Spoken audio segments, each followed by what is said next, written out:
Hey, Mark and Lori. This is Drew on Callawassie, and it is 30 November, about 5 p.m. I'm standing right here, kind of right in the middle of properties 87 Winding Oak, adjacent property 85 Winding Oak, and then the pre-existing home 83 Winding Oak. And directly behind me, this is undeveloped, unimproved lot number 86, home 88,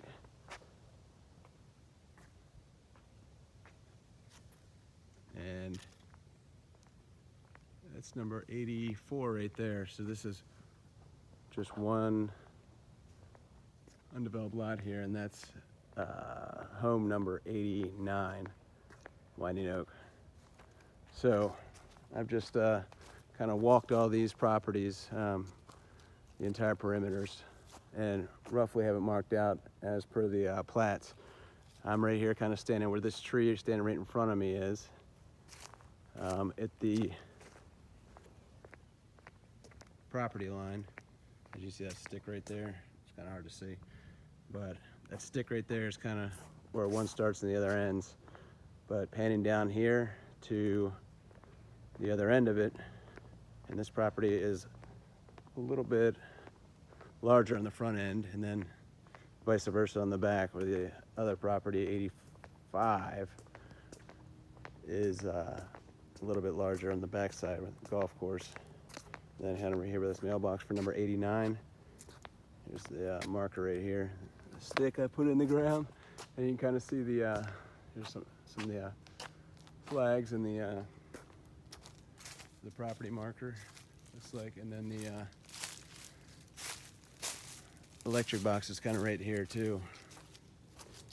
So that being said, this one on the front end is approximately 110 feet, and as I said, this front tree right here kind of splits them down the middle. So this little path is kind of on both properties, more so on the adjacent property here, number 85. There's a lot kind of, as it gets deeper, it gets bigger in the back end. So this trail is more encompassed on this property rather than that one. And then kind of walking the rest of this is 102 feet on the front end. And it looks like the property line kind of ends right here at the edge of this stone driveway, circle driveway they have here. So, little property marker here. And then down the way, if you can see in the distance where my car is, that is property number 80, one of the undeveloped lots that you guys originally looked at. But kind of just looking back down here throughout the lot, you have an assortment of live oak trees, which is probably kind of, as I said in our past conversation, where the home's going to go, at least where about 2 of these trees are at least. So kind of walking back down the property line. This is all nice mature vegetation, which is probably not going to impact the home too much. Maybe one of these or so. Dead trees and pines, which are pretty insignificant to remove. The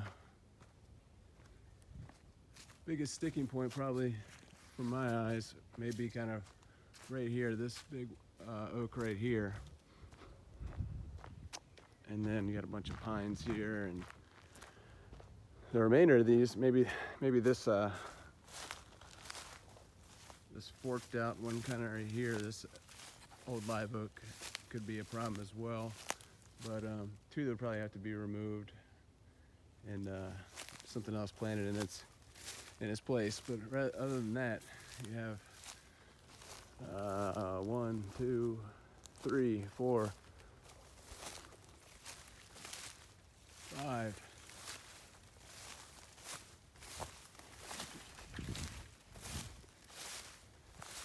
At least 5 to 6, half a dozen or so big 100-year-old live oaks that would just be additional buffer between you and the golf course. Not to mention the other ones that are beyond the setbacks, which are no responsibility, just added value. Nice to look at. So looking back out here on the golf course, there is the dog leg of the Mag 5 and the lagoon in the distance over there, the big part of it at least. And right here at this tree, which you kind of see right in front of me, what seems to be kind of the separating divider line between the two properties as it kind of narrows this way and grows this way. It's about 130 feet in the back end on this side relative to the 107 or so going this way. So I've kind of marked this off.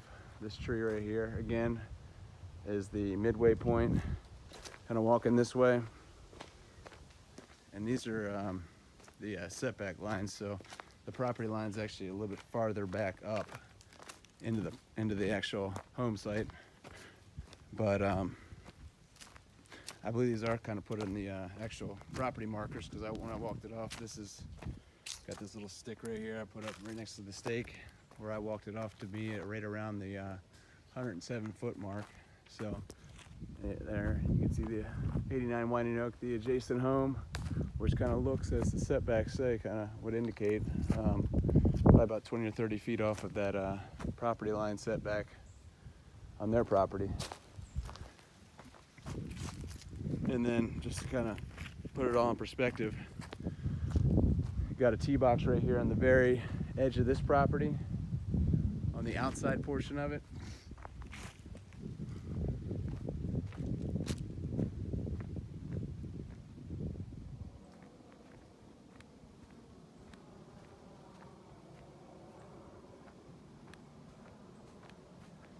So these are the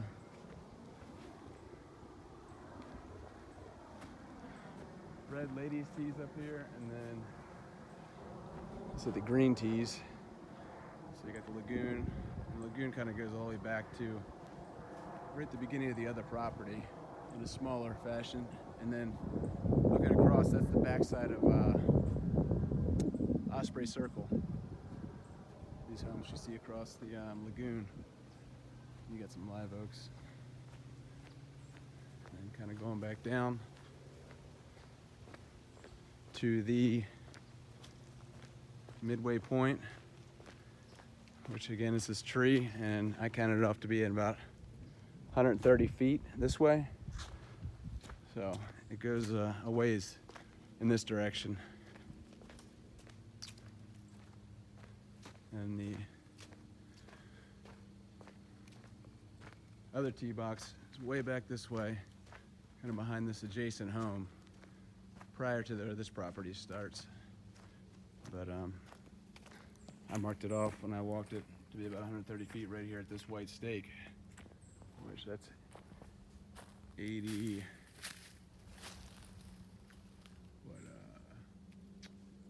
Winding Oak there, and 84 across the street in the distance, as you can probably see. And I'm just walking out this way, directly behind the very back corner of the property line there.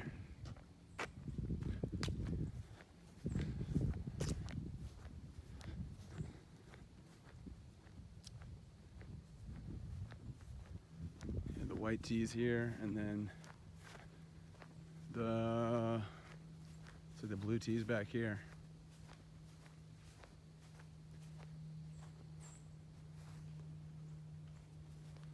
Here's a long view of this hole, which, like, again, it dog legs to the left up around that lagoon. This is probably kind of the signature hole, or one of the signature holes of the mag course. So, kind of walking back, I'm gonna head back up the top of the property. See all these live oaks kind of hang over. Not too bad.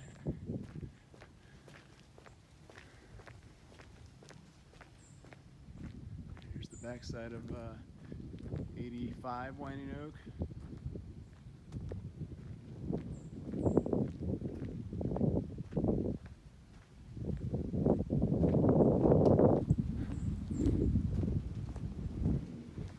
Property starting here now, number 87. And there we go, kind of back to the midway point. I'm going back up now to the front of the lot and take one more quick look across the street at the marsh front lot, which you kind of see coming out of the property.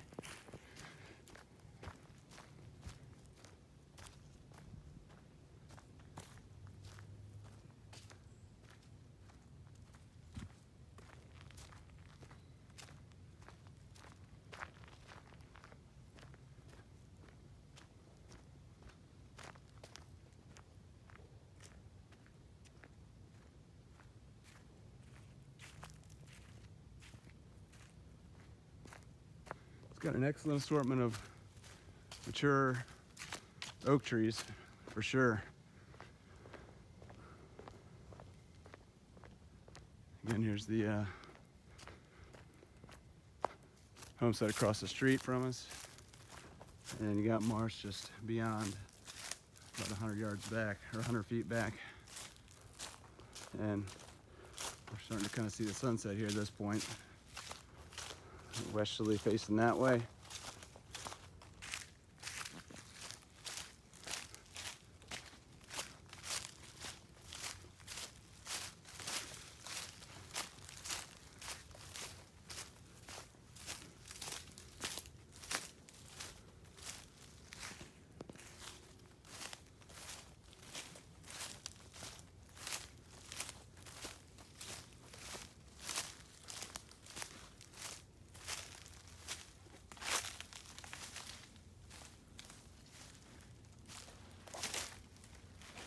We're at low tide right now, so that is about it.